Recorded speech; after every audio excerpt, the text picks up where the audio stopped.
Don't want souvenir gold yet. Don't know how to feel low yet. Please don't take my control. It's not. Dobrodošli v oddaji Preprosto o odnosih.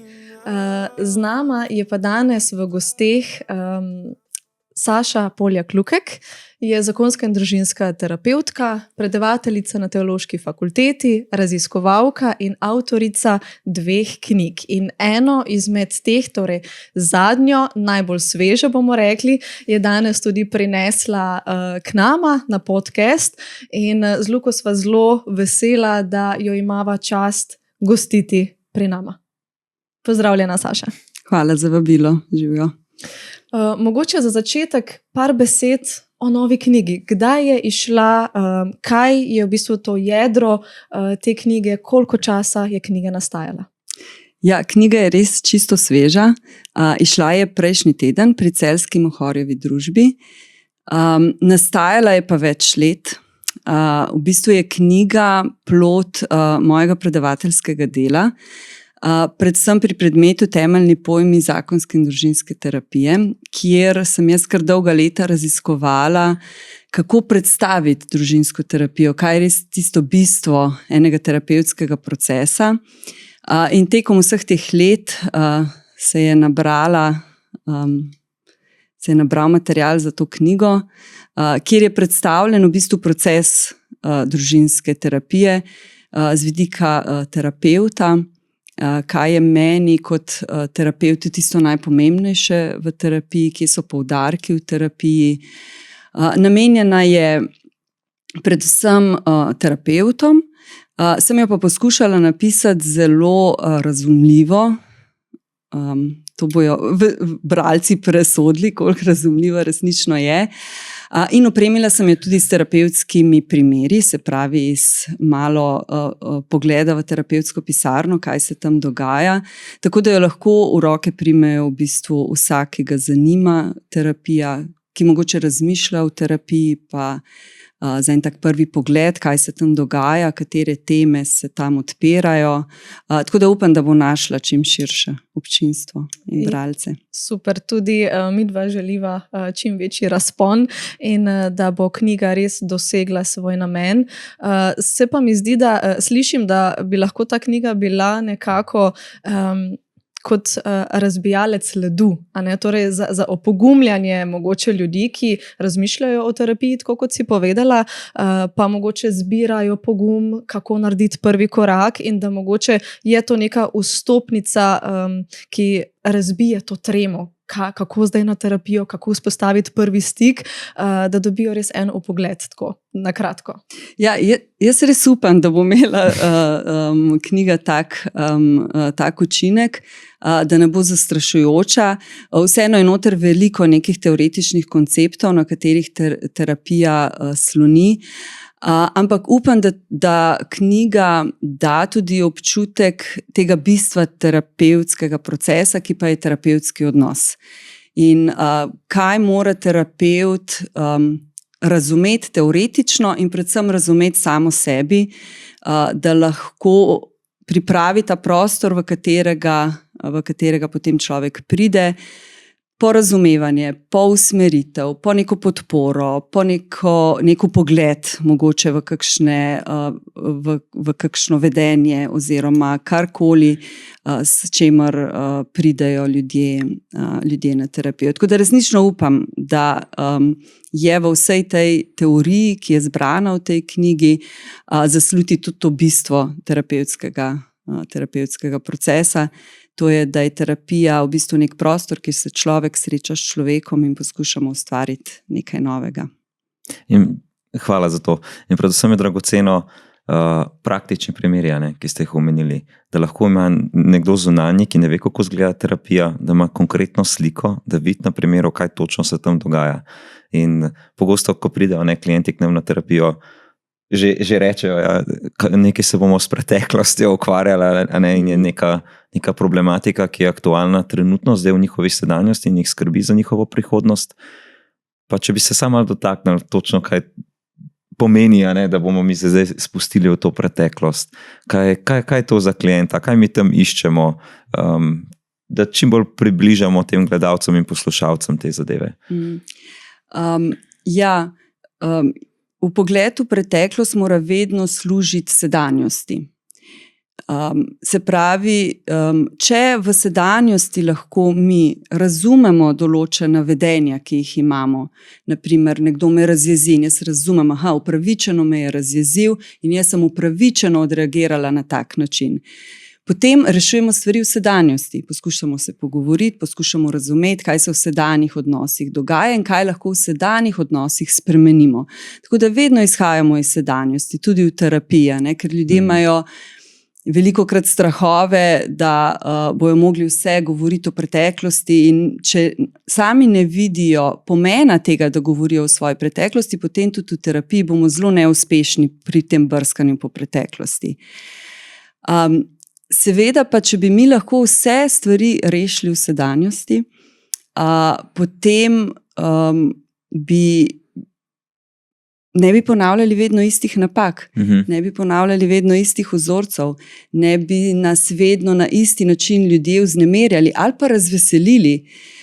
In tukaj pa so korenine v naši preteklosti oziroma v vseh izkušnjah, ki smo jih doživeli do tega trenutka, ko smo z nekom v odnosu.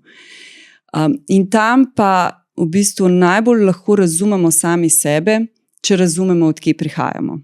Če razumemo, kaj vse se je že zgodilo nam, pa ne samo tisto, kar se zavedamo, kaj vse se je zgodilo našemu telesu, da danes odreagira tako, kot odreagira. Jaz mislim, da čisto vsak od nas se lahko spomni zdaj kar nekaj trenutkov, ko si reče, to bi pa lahko naredil drugače. In mi poskušamo razumeti, kaj tam moramo razumeti o sebi, da bomo lahko odreagirali drugače. Ali pa o drugem. In tam je potem ta prehod v preteklost, ko poskušamo raziskati, kaj se je tam zgodilo in na kakšen način nas je zaznamovalo danes. Torej, lahko bi rekli, da če nekaj iz preteklosti dela zgago v sedanjosti, takrat se moramo začeti malo z preteklostjo ukvarjati. Če pa je preteklost tista, ki je nemoteča za sedanjost ali pa ne izstopa toliko ali pa ni nefunkcionalna, bomo rekli, potem pa dajmo pustiti preteklost tam, kamor spada. In predvsem, da mi ne vemo, kaj točno iz preteklosti nam danes dela težave. In moramo izhajati iz sedanjosti. In se pravi, v sedanjosti premoriti toliko ranljivosti, da si lahko rečemo v nekem trenutku, ko smo v enih istih vzorcih, ko želimo nekaj spremeniti, pa ne vemo, da smo lahko toliko ranljivi, da si rečemo, kaj v meni povzroča te težave.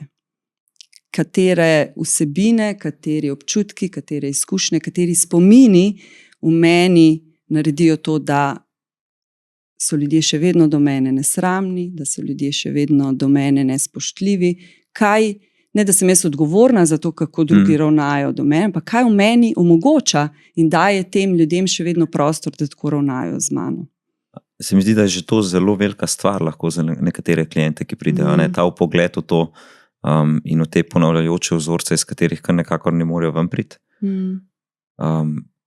Ne vem, mogoče vam jaz s tem, da mene jezike naredimo tam tega koraka, da pridemo do tega zavedanja, ker v bistvu je to zelo velika stvar, povezati te zadeve z neko preteklostjo, sploh če smo v teh vzorcih, ki se ponavljajo in ponavljajo. Pa še nekaj, da pogled v preteklost razmeji odgovornost, kar je zelo pomembno za našo psihično varnost, če lahko rečemo, pa za naše psihično počutje. Če mi lahko damo odgovornost, kamor odgovornost spada, potem se rešimo zelo veliko ene krivde, ene nemoči, vseh teh konstruktov, ki jih potem ustvarimo zato, da lahko gremo naprej. In to je tudi en tak bistven element, ki ga mi v terapiji tudi poskušamo narediti, se pravi, gremo v preteklost ne samo zato, da razumemo sami sebe, da tudi damo odgovornost ljudem, ki so bili takrat odgovorni, čisto konkretno, če mi gremo v neka zgodnja leta, ko smo bili otroci, da damo odgovornost staršem. Naredili so najboljše, kar so lahko. Imamo samo ene starše, seveda jih ne bomo krivili za to, kar so naredili, ampak jim damo odgovornost. In to je bistvena razlika. Mi ne želimo kazati s prstom, kaj so naredili narobe. Naredili so najboljše, kar so v tistem trenutku lahko, ni bilo pa vedno prav. In če bi znali drugače, bi verjetno odreagirali drugače. Verjetno. Se mi pa zdi, da je zelo težko pri ljudeh priti do te odgovornosti in da se ljudje včasih na terapiji kar otepajo oziroma izognejo temu, ko želimo razmejiti te odnose in to odgovornost. In se mi zdi, da potem ta ena lojalnost pride zelo močno na površje. Pripadnost in ohranjanje teh občutkov, za katerimi so bili preplavljeni, recimo za krivdo, za eno odgovornostjo. In kako težko je dejansko to razbiti, to držanje v tem, da so oni, recimo klienti, bili odgovorni za vse, kar se jim je dogajalo. Bistveno je, se pravi, da mi lahko krivdo, ki jo doživljamo v nekem odnosu, pretopimo ne v nemoč, ampak v odgovornost. Se pravi, da mi lahko vse to, kar doživljamo, pa mogoče kar smo naredili narobe ali pa kar so drugi naredili narobe, da se pravi, ves ta afekt jeze, ki je tudi potreben poleg tega občutja, da ga prekanaliziramo v odgovornost. Se pravi, bodi si damo odgovornost tistim, ki so res odgovorni. Naprimer, če smo mi v odraslosti v nekem zlorabljajočem odnosu, mi nismo v ničemer odgovorni za to, kako drugi ravnajo z nami. Njihovo ravnanje je njihova odgovornost. Potrebujemo pa dati to odgovornost, zato da se lahko mi zaščitimo pred stvarmi, ki se nam ne bi smele dogajati v odnosih. In isto je tudi v odnosu do naših staršev. Mi moramo dati njim odgovornost, da so bili oni naši starši in da so bili dolžni za nas poskrbeti. In so naredili najboljše, kar so lahko. In jaz vedno rečem, da tam, kjer so naši starši prišli in tam, kjer jim damo odgovornost, tukaj pa niste naredili svoje naloge tako, kot sem si jaz zaslužil, ker sem bil otrok, ker sem živo bitje, ker sem dragocen, edinstven. Od tam naprej je pa moja odgovornost, da v mojih odnosih jaz to dajem naprej. In to je najtežje. Wow, ja. To je najtežje, to je moja odgovornost. Ne, da sem jaz zdaj žrtev tega, ker nisem dobila tisto, kar jaz mislim, da mi pripada. To je potem gremo v nemoč, v neko destruktivno jezo, smo stalno neka žrtev, ne moramo nič narediti. Ne, kaj lahko zdaj jaz naredim? Kako lahko jaz kot odrasel človek, v vseh mojih odnosih, prevzemem to odgovornost, da dam tisto, kar meni ni bilo omogočeno. In na tak način v bistvu poteka evolucija človeštva. Zato so bili naši stari starši drugače vzgajani kot naši starši in mi smo bili drugače vzgajani kot naši starši in naši otroci bojo drugače vzgajani, kot smo bili mi. Zaradi tega, ker vsaka generacija na nek svoj način prevzema to odgovornost, želi narediti drugače. Je pa res, se vemo, vsak od nas je rekel, da ne bo nikoli izgovoril besed svojih staršev, pa jih moramo najprej ponoviti, da jih lahko spremenimo. Ko se dotikamo te odgovornosti in nemoči, ki si omenila, meni ves čas skače prav ta nemoč in ustaljenost v enih in istih vzorcih in kako je to vse tudi nevrološko, biološko prepleteno v nas, da ponavljamo ene in iste zadeve. In koliko v vseh teh zadevah je pomembno razumevanje. Psihoedukacija, kot rečemo, da klienti vedo, kaj se z njimi dogaja, da vemo, da je ta zadeva zelo organska. A lahko kaj rečemo na to? Ja. Jaz mislim, da tudi terapevti se moramo tega zelo dobro zavedati.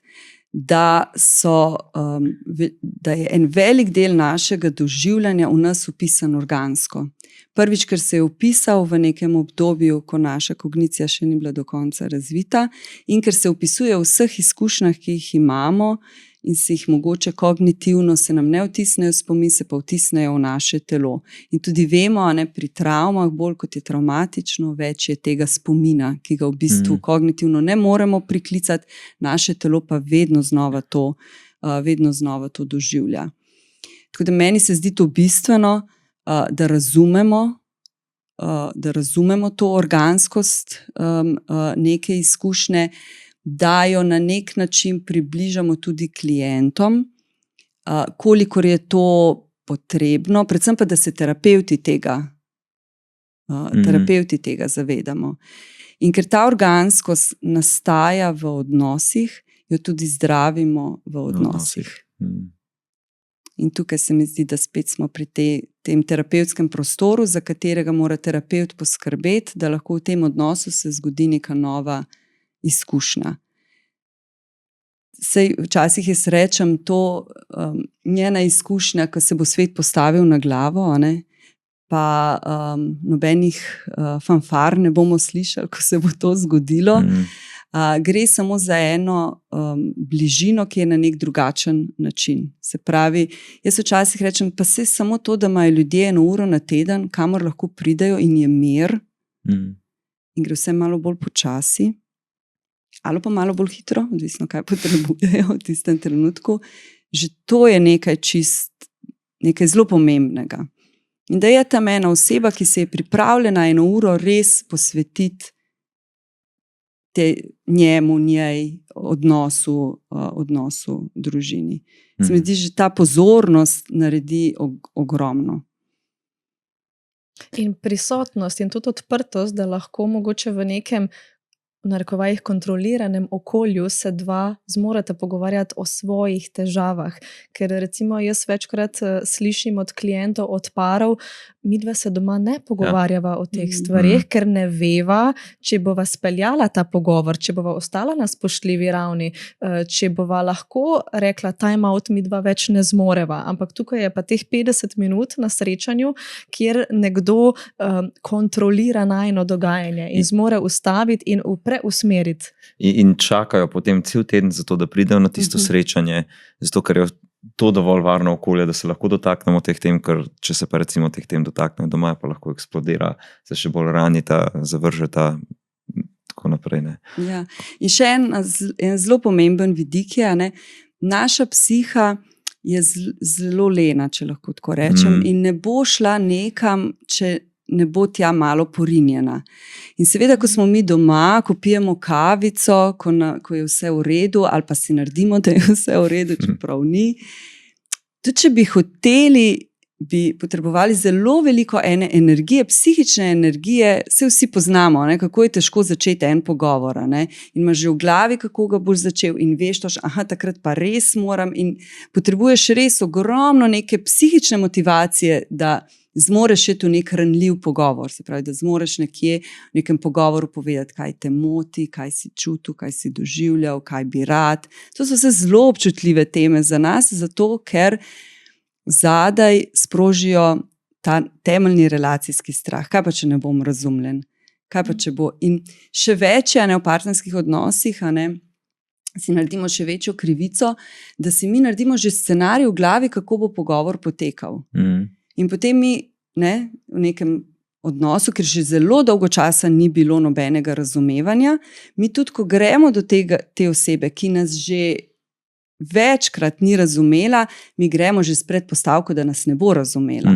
In to je tudi tisto, kar mi v terapiji gremo počasi, ustavljamo, iščemo te momente razumevanja, ki jih spregledajo, ne vidijo, da v bistvu imajo radi drug drugega, samo so se nekje zelo razšli. In spet smo pri teh vsebinah, ki ne izhajajo iz tega odnosa. To so vsebine, ki smo jih mi prinesli v ta odnos, so se zbudile in nas lahko peljejo zelo narazen v nekih odnosih. V terapiji pa drugače, prideš tja, 50 minut traja, tam je ena gospa oziroma gospod terapevt, ki sprašuje, ki ne odneha, ki čaka, in zato imajo priložnost, tudi njihovo telo doživi to na drugačen način, in hitreje pridejo te teme na dan. In zelo mi ostaja, kar ste prej omenili, kako je pomemben pomen. Če klienti vidijo pomen v preteklosti, da takrat šele lahko se nekako obrnemo na te zadeve, pa se srečujemo s kakšnimi klienti, ki vemo, da je tam v preteklosti, da so to vsebine, ki se ves čas ponavljajo in kar, ne vem, mogoče iz sebe tukaj izhajam in iz svojega dela, ampak kako zdaj pride do tega pomena, ne, da tudi klient vidi in spozna in lahko naredi ta korak nazaj, korak naprej skozi preteklost. Ja. Iskanje pomena, ne vem, tako. Ja, saj terapevti se zelo velikokrat ujamemo v to, da mi vidimo pomen drugje, kot ga vidijo klienti. Moje izkušnje so, da nimam prav, da pomen je tam, kjer ga ima klient. In da je temu pomenu potrebno slediti.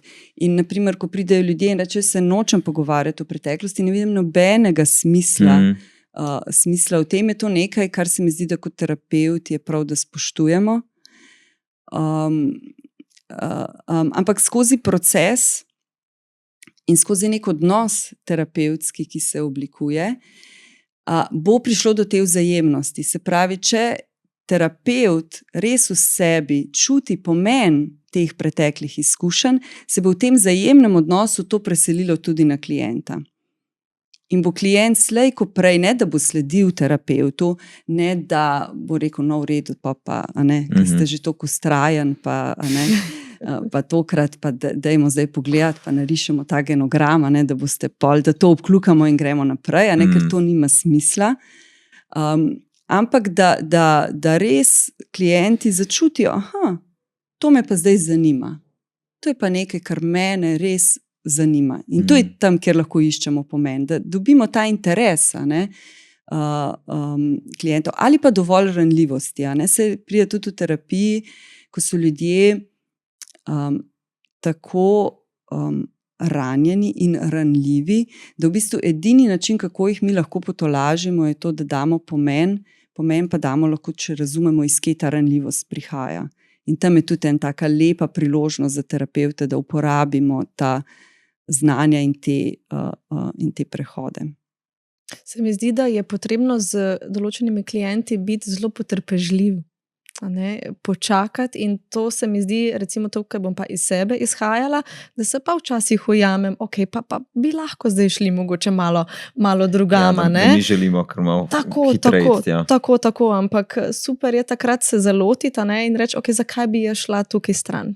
Zakaj mene žene, da grem naprej, in kaj je v teh temah, ki mi ali niso prijetne, ali so mi težko razumljive, ali se mi zdijo pa res brez pomena, klientu pa so zelo pomembne. Tako da se mi zdi, da tako kot rečemo, da tudi terapevti zelo rastemo ob klientih. Ni tukaj ena pozicija superiornosti, tako kot mogoče kdo bi lahko rekel predpostavlja ali pa pride za takim občutkom, ampak da smo nekako na isti frekvenci. Jaz večkrat rečem klientom, jaz vam mogoče kako knjigo več prebrano od vas. Ampak to je pa edina razlika, ampak skupaj izhajamo, iz nekega skupnega izhodišča. Ja, absolutno. Jaz mislim, da kot terapevt ne moreš delati tega poklica 10, 15, 20 let, če ni te vzajemnosti v odnosu, ker se preprosto iztrošiš. In jaz sem res iskreno hvaležna za vsakega, ki je prišel v mojo terapevtsko pisarno, ker ob vsakem sem jaz rasla kot terapevt. V terapiji ni vnaprejšnjih receptov. Ko ljudje pridejo, povejo svoje težave, mi ne vemo, kaj je njihova rešitev. Saj jaz ne vem, mogoče kakšni bom iz sebe izhajala, jaz ne vem, kaj je rešitev za njihovo težavo. Lahko si umislim 1000 variant, kaj bi bilo možno, ampak verjamite, ko pride odrasla oseba po pomoč, ona je vse te stvari že preizkusila, vsaj večino od njih niso delovale. Kar se mi zdi v terapiji, kaj mene ohranja v terapiji, da lahko po vseh teh letih še delam terapijo in da jo še vedno rada delam, je to, da sem radovedna. Jaz želim vedeti, od ljudi, ki pridejo k meni, a mi lahko lahko midva čim bolj raziščeva, kaj vse se dogaja, in potem skupaj najdemo pomen, razlago, razmejimo, damo odgovornost, vse te stvari počnemo, ki jih terapevti imamo, za katere smo usposobljeni, da jih naredimo. In potem mene vedno znova preseneti, kako ljudje iz ene zame mogoče zelo nepomembne intervencije ali pa enega mogoče tudi zelo za terapevta nepomembnega dogodka zrastajo. In jaz sem tudi hvaležna za vse, se pravi tam, kjer imam možnost vprašati, in me vedno preseneča, da v bistvu ljudje si v terapiji zapomnijo čisto druge stvari, kot si jih jaz kot terapevt. Se pravi, drugje je pomen. In tukaj, spet kot terapevti, če si nek terapevt, ki ve, kam pelje, potem to zgubimo, ker mi ne vemo, kam pelje. Se moramo skupaj naučiti, in če nas ne preseneča vsakič znova, kam lahko nek odnos odpelje, se mi zdi, se zelo hitro iztrošimo kot terapevti. Se vaju verjetno tudi vsi sprašujejo, kako lahko delata ta poklic, pa kako nista utrujena, pa res lahko posluje. Ja, ker je to je čar tega poklica. Ampak moraš biti pripravljen biti tudi sam kot terapevt toliko ranljiv ob klientih. Si omenila, da te še vedno preseneti, kaj si ljudje zapomnijo. Kaj recimo si zapomnijo? Zapomnijo si zelo, mogoče ne na prvi pogled terapevtskih stvari, da sem se zapomnila njihov rojstni dan, da sem se nekaj, kar so mi povedali, da sem se to zapomnila, da sem jim ponudila kozarec vode, ko jim je bilo res težko, ko sem videla, da je stiska zelo velika, da smo lahko prekinili, nek prijazen komentar, ko so prišli, da sem jim odgovorila na mail, da sem jim poslala novoletno voščilnico. To so res zelo take človeške stvari, kjer dobi odnos nek pomen.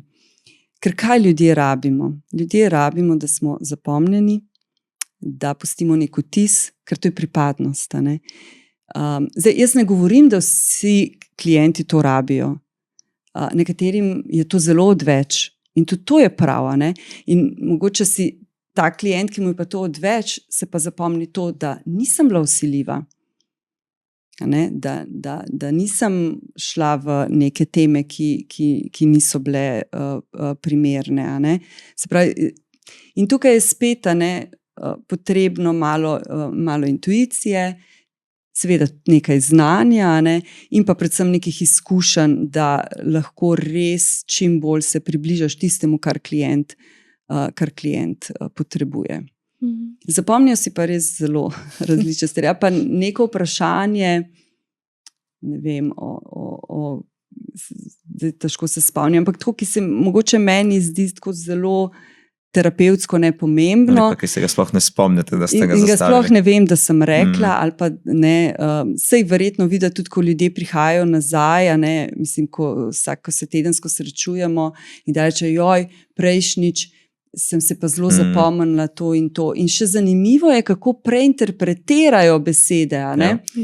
Rečejo, sem se zapomnila, da ste mi rekli, da moram poskrbeti sama zase. Pa jaz to nikoli ne rečem, zato ker jaz mislim, da ne znaš, če bi znali skrbeti. Če bi vedeli, kako poskrbeti sami zase, mislim, to se mi zdi, da je najslabši nasvet, ki ga lahko damo ljudem, poskrbi sam zase. Ne vem, kako poskrbeti sam zase, zato sem tukaj. Drugi morajo poskrbeti zame na tak način, da bom jaz potem lahko vedel, kaj moram narediti. Ampak klient, ki je to ostalo na tak način, je pomagalo, ker to pa je zdaj nek čist nov pogled. Jaz pa mislim, da je to zelo banalna stvar, ampak ni. In ne, da bi jaz zdaj rekla, da to ni bilo pomembno. Jaz vem, da je bil najin stik takrat, ko sem jaz to govorila. Tisto je pomembno. In njej je ostalo to, da sem jaz njej nekaj povedala, predvsem pa je ostalo to, da je bila razumljena. In to je tisto, kar potem počasi premika te nevronske povezave v naših možganih, da smo lahko bolj sproščeni v odnosih. Tako se lepo rekla, ta stik in predvsem ta naš temelj, s katerim izhajamo pri vsakem klientu, in to je spoštovanjem, sočutjem do teh ljudi in z neko držo, da tam konec koncev tudi zdržimo z vsemi temi vsebinami, da se ustvari prostor za njih, za nas in v tem odnosu in v kaj vse vam pride in kako je pomembno, kaj se z našim telesom dogaja v vseh teh zadevah. Tudi ko si prej omenjala ves čas, pa ko si ti prej rekla, kako je pomembno, da mi začutimo, zakaj želimo zdaj mi iz druge teme iti ven, kaj se zdaj vse nas prebuja, in to je tudi stvar, ki jo ves čas na kliničnih vajah delamo, prepoznavanje, odzivanje našega telesa, kjera vsebina je tam njihova, naša, na koncu je pa itak nekaj skupnega, na čemer se povežemo. Mogoče, da se prav dotaknemo tega, kako se v danem trenutku vedno povežemo na nekih vsebinah, ki jih mi lahko tam začutimo, kako se možgani povezujejo, oziroma telesa. Ja, jaz mislim, da ta refleksija je res nujna. In tako kot si že omenil, mi naše terapevte na kliničnih vajah res zelo poskušamo učiti te samorefleksije. Ker študenti, ko pridejo, vse vejo o drugi osebi, ta mora narediti to. Zelo težko je pa povedati, zakaj je pa zame to, zakaj sem jaz ravno to opazila pri tej osebi, zakaj ravno jaz dam temu tak pomen. In to je ta samorefleksija. In terapevt, v bistvu, če pogledamo nek posnetek terapevtskega procesa, je to nek pogovor. Če bi posneli, mogoče bi bilo to zanimivo, če bi posneli terapevtove misli ob tem, bi videli, kaj vse mora terapevt v sebi stalno reflektirati, premišljati, zato da je lahko tam kot terapevt. Tukaj bi bila jaz zelo iskrena in bi rekla, pa se to ne počnemo vedno. Vse v terapiji naše misli tudi odplavajo, pa jaz ne bi rada, da se moje misli pišejo spodaj, ker bi me bilo mogoče tudi sram, kaj vse jaz pomislim med terapijo. Ampak je pa zelo pomembno ta odgovornost, ki jo spet imamo kot terapevti, da si zdaj sem pa razmišljam o neki nalogi, razmišljam o nečem drugem. Zakaj? Da se res vedno vprašamo, zakaj. Zato imamo tudi supervizijo, zato da lahko mi, ta terapevtski proces gre tako. Zakaj? Kaj se tam z mano kot s terapevtom dogaja in kako lahko jaz to uporabim, da bolje razumem osebo, ki prihaja k meni. Kje lahko jaz glede na moje doživljanje, glede na moje misli, glede na to, kaj moje telo doživlja, kje lahko pridemo do te vzajemnosti, kje lahko tam ustvarimo nek odnos. In jaz večkrat rečem, bolj kot delam z ljudmi, bolj vidim, koliko smo v bistvu ljudje ena preprosta bitja, ker neke izkušnje odnosa so res zelo univerzalne. Vsi smo imeli ene starše, ki so naredili najboljše, kar so lahko, ker ne glede na to, koliko so idealni, vsi imamo tudi kliente, ki imajo idealne starše, in so res idealni, da ne bo narobe razumeti, jaz to ne govorim s cinizmom, ampak tudi najbolj idealni starši morajo otroku postaviti mejo, morajo otroka omejiti, imajo slab dan. Se pravi, ne moremo biti v odnosu z nekom, da ne povzročamo travme z malim tejem. Se pravi, da ni tam nekega nerazumevanja, neke prekinitve stika, ne gre. V partnerskem odnosu tudi ne gre. Mi smo lahko najboljši možni, vedno bomo drugega prizadeli.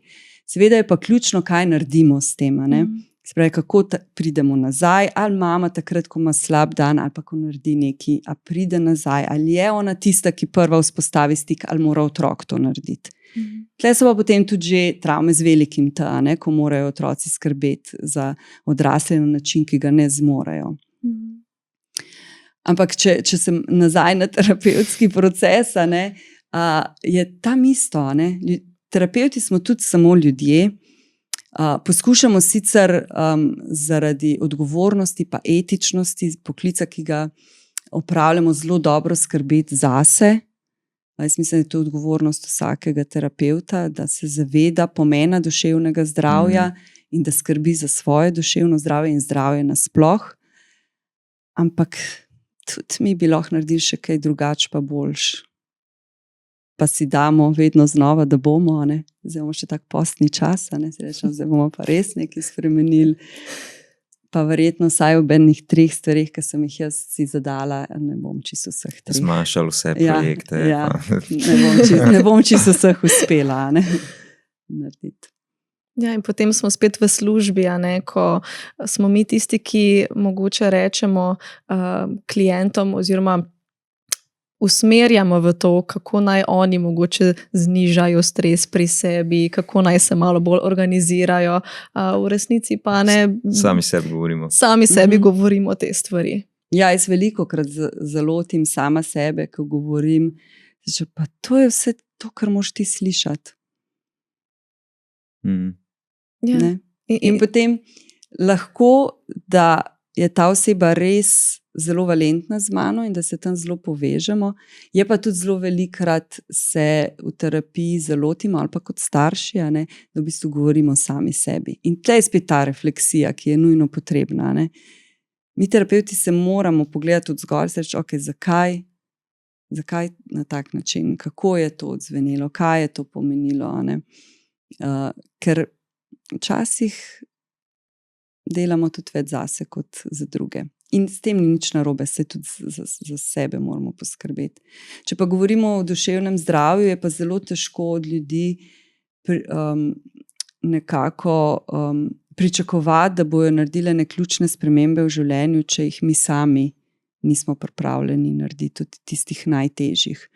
In se mi zdi, da to pa klienti začutijo, kdaj smo pokroviteljski, kdaj pa resnično razumemo, kaj pomeni neka sprememba in da smo tam z njimi.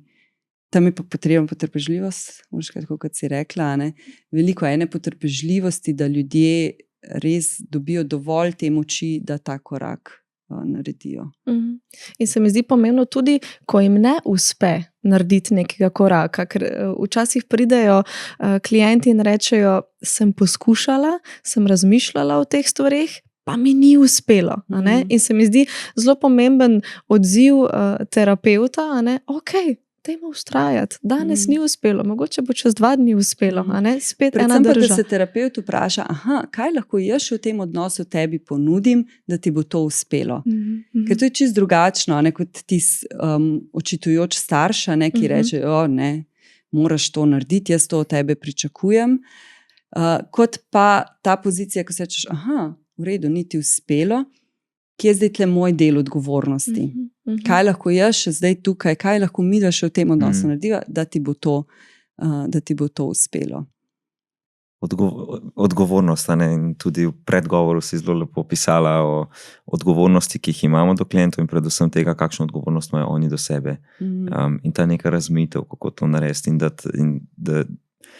je izjemno lepo, da smo tam sočutni in da ponudimo vse to, kar mora terapeut ponuditi, ampak na koncu to zavedanje, da je to njihovo in da bo oni šli v svet s temi zadevami in da so odgovori v njih, kot si lepo rekla. Mogoče imam jaz občutek, da včasih terapeuti vseeno veliko odgovornosti nas damo, ker pridejo k nam, plačujejo za te terapije in zdaj je na nas, da mi njim pomagamo iti čez te težave. V bistvu je pa vedno na njih bilo, mi ponudimo ta odnos. Mogoče tudi, da jaz sem v uvodu te knjige poskušala zelo osebno napisati mojo izkušnjo terapije in tudi mojo pot kot terapeutka.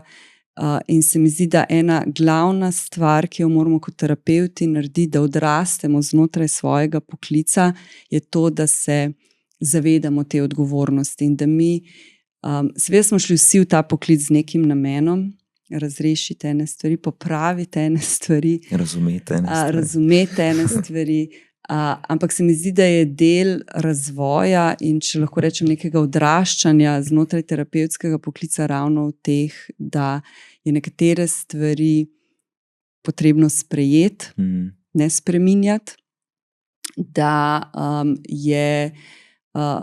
da nekaterih stvari ne moramo preprečiti, ampak moramo biti samo tam zraven, ko se dogajajo, in da je to dovolj.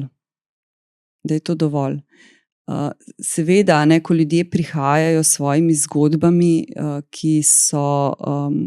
ki nas resnično pretresajo, mi bi želeli, da se jim to ne bi dogajalo. Vsak, ki ima malo sočutja v sebi, bi zbrisal vse vse travme iz tega sveta, ne? Da bi nam bilo lažje. Ampak jih ne moremo in niti kot ljudje, kot človeštvo ne bi preživeli, če teh travm ne bi bilo. In mi moramo ne izbrisati, ne odvzeti teh stisk ljudem, ampak jim pomagati iz njih ven zrast.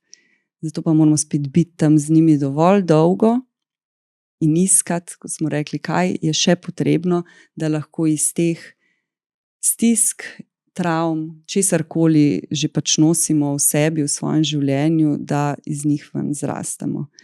In jaz ne verjamem, da lahko ljudem pomagam s tem, da jim vzemem, pa da jim rečem, nikoli več se vam bomo tle naredili, da se to nikoli več ne bo zgodilo. Ne, mi lahko v terapiji razumemo, damo pomen, predvsem pa vidimo, kako lahko te izkušnje, ki so težke, ki so travmatične, nam pomagamo, da postanemo boljši človek. In potem so spet pri odnosih, to je ta krog, ne? Boljši človek smo pa takrat, ko bomo v naših odnosih prekinili vzorce, ki niso funkcionalni. Se pravi, da bomo tisto, kar se je nam dogajalo, preprečili, da bi se dogajalo komurkoli drugemu. In tukaj se mi zdi nekje, tako tudi jaz danes razumem terapijo, tako tudi jaz danes želim pomagati ljudem, ki pridejo do mene. Večino so zelo jezni name, ne vem, kakšne imate vidva izkušnje, ker reče, povejte mi, kaj naj naredim. Ja. Povejte mi, kaj.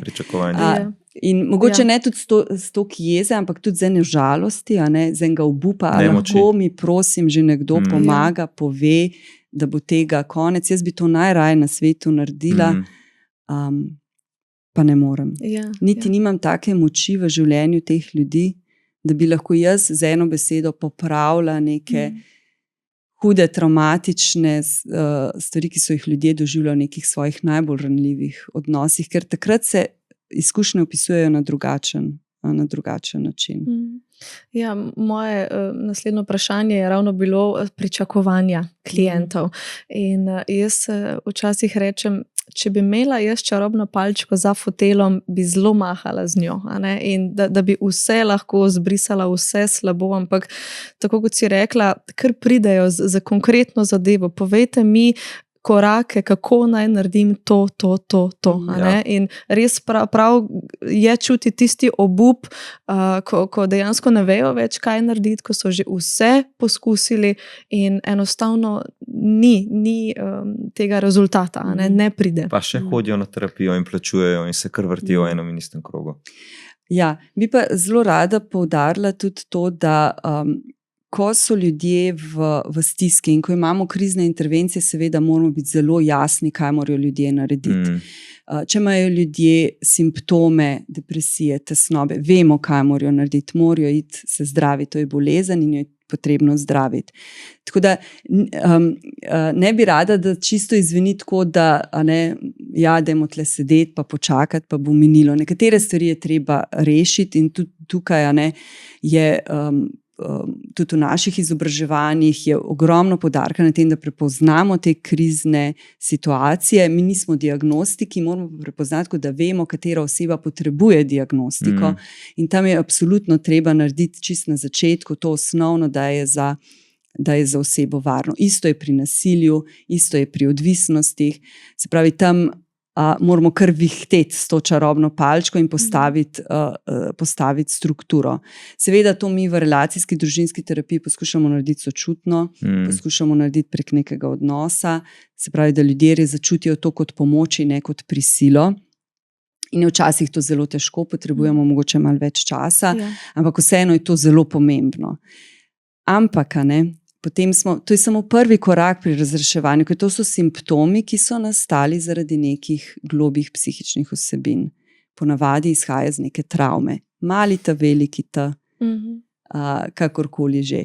In ko mi uravnamo, se pravi, ko postavimo strukturo, ko je oseba na varnem, ko je tudi psihiatrično vodena, če je potrebno, potem pa pride na vrsto to. Zdaj sva pa midva tukaj, v odnosu in kaj lahko mi da zdaj v tem odnosu razumeva, popraviva, da bo tebi omogočeno, da ko se te simptomi zmanjšajo, da to stanje vzdržujemo naprej. Se pravi, da ne bo ta stari vir teh vseh simptomov, ki so se potem razvili, bil še tako močen. Tako da včasih je na začetku res, ali pa če imamo v kakšnih partnerskih odnosih, pa vidimo, da je tam zelo velikega nasilja, tudi verbalnega, žaljenja. Tam je od terapevta naloga, da postavi, da pove, da postavi neka pravila in da tudi upravičeno pričakuje od klientov, ki so na terapiji, da ta pravila spoštujejo. Lahko jih kdaj kršijo, seveda, ampak da jih vsaj spoštujejo, da jim dajo nek pomen in tam lahko kot terapevti naprej delamo. In včasih je to zelo težko, se sliši tako, kot da je to, ampak včasih je to najtežji korak v terapiji, pride prav do tega zavedanja. Ljudje morajo biti ogorčeni na tem, kaj se jim dogaja, morajo doživeti to stisko, da lahko res potem najdejo to energijo, da to začnejo počasi spreminjati. Ja, ker je pogosto prisoten zelo močan strah in že a priori so veliko poguma potrebovali, da so sploh prišli na terapijo, zdaj pa terapeut začne govoriti, ne vem, če je tam kakšna depresija, ne vem, kaki OKM ali pa karkoli, samopoškodovanje. Zdaj pa nisem spet si me hočejo samo malo podajati. In tako kot si rekla, veliko časa in veliko tega sočutnega pogovora o teh stvarih, da v bistvu gre to njim v dobro. Da se umirijo ti simptomi in dokler se ti simptomi nekega bolezenskega stanja ne bodo umirili, mi ne moremo nič delati in je to škoda časa in škoda njihovega denarja in je super, če lahko najprej za to se poskrbi. Tako kot smo že začeli, začeti je potrebno v sedanjosti. Se pravi, ko v sedanjosti mi res izčrpamo vse, kar lahko naredimo, potem gremo pogledati, nekje je še neki izvor, nekje je še neko razumevanje manjka, nam bo pomagalo, da še bolj vzdržujemo. Ampak če mi v sedanjosti vse narobe, bomo zelo neuspešni ali pa nam klienti preprosto ne bojo mogli slediti o tem, kar mi želimo tam narediti in pomagati, ampak način mogoče ni najboljši. Kaj pa, da se dotaknemo tukaj malo prihodnosti, in kako se jo dotaknemo na terapiji, ker klienti so prišli po razrešitev neke stiske, za zdaj, v tem trenutku. Veliko krat pridejo tudi za svojo prihodnost, ker vidijo, da so tam neki vzorci, recimo partnerska terapija, pa vidita starša, da to vpliva na njihovega otroka, na družinsko dinamiko in pridete razrešiti, zato da ne samo, da ne bodo več v stiski, ampak tudi v prihodnosti, da ne bodo. Vedno pridejo s temi pričakovanji, s temi željami. Kaj pa, mogoče bom tukaj malo zalutal, ampak prav ta življenjski smisel in njihova pot, tako njihova vrednost poslanstva v teh zadevah, koliko se recimo teh stvari dotikaš? Duhovnost je ena zelo bistvena komponenta našega doživljanja, kakorkoli jo že poimenujemo, kakorkoli že o njej govorimo, je zelo pomembna tema. In to, da mi razumemo svoje poslanstvo na tem svetu, da razumemo svoje mesto v vsem, kar nas obdaja, svojo individualnost in na drugi strani povezano z vsem živim, kar je okrog nas, se mi zdi en tako bistveno doživljanje, ki odraslemu človeku pomaga, da je bolj uravnovešen, da ima življenjsko energijo, da gre lahko naprej, da lahko tudi stres na nek drugačen način doživlja in se z njim sooča. Tako da meni so te teme zelo pomembne, tudi zame osebno zelo bistvene. In če je v terapiji priložnost, se seveda teh tem jaz zelo rada dotaknem. Ne v smislu neke ideologije, ampak v smislu neke duhovnosti, nekega pomena. Predvsem, tudi v zaključku knjige sem napisala, da spoznanje, da je človek v bistvu dober in te edinstvenosti, ki jo prinese vsako živo bitje, na ta naš planet, naša povezanost z vsem živim. Meni se zdi, da je to ena tako, če uspemo do toliko ranljivosti prideti sami za sebe, da lahko to začutimo, lahko potem iz te ranljivosti zelo veliko stvari naredimo. Tako da ja, meni se zdijo te teme zelo pomembne. Ko pa gledamo s klientom v prihodnost, je pa tako, da klienti bi radi, da se jim to nikoli več ne bi zgodilo, zaradi katerega so sem prišli. Pa jih pa malo razočaramo, ker jim ne damo garancijskega lista, da se to res ne bo zgodilo. Kar mene zelo umiri, ko se ljudje zaključujejo terapijo, ko se poslavljajo, je to, da jim lahko dam občutek, da vse, kar so dosegli na terapiji, so dosegli zaradi sebe. Prav več kredita, kot lahko jaz s njim dam, pa ne, da bi bila zdaj tle zelo skromna, pa se rekla, ne, jaz vem, da je vzajemno zelo pomembna, ampak več, kot jaz lahko njim dam enega kredita za vse stvari, ki so jih uspeli spremeniti, ki so jih uspeli uvideti, ki so jih uspeli razumeti, da si lahko zasluge pripišejo v večji meri sebi. Ker potem vem, ko bo naslednjič se spet pojavil podoben občutek, podobna situacija, bojo hitreje našli v sebi ta vir pomoči. Je pa tako, da so naša vrata vedno odprta, in klientom zelo veliko pomeni, da lahko pridejo nazaj. Včasih je samo en obisk, klienti pridejo v pisarno in rečejo, samo v tem prostoru sem in mi je že vse jasno. Že telo samo po sebi sproducira vse spomine, vse ta doživljanje, neke razumljenosti, neke potrditve in so v tem to take zelo prijetne urice,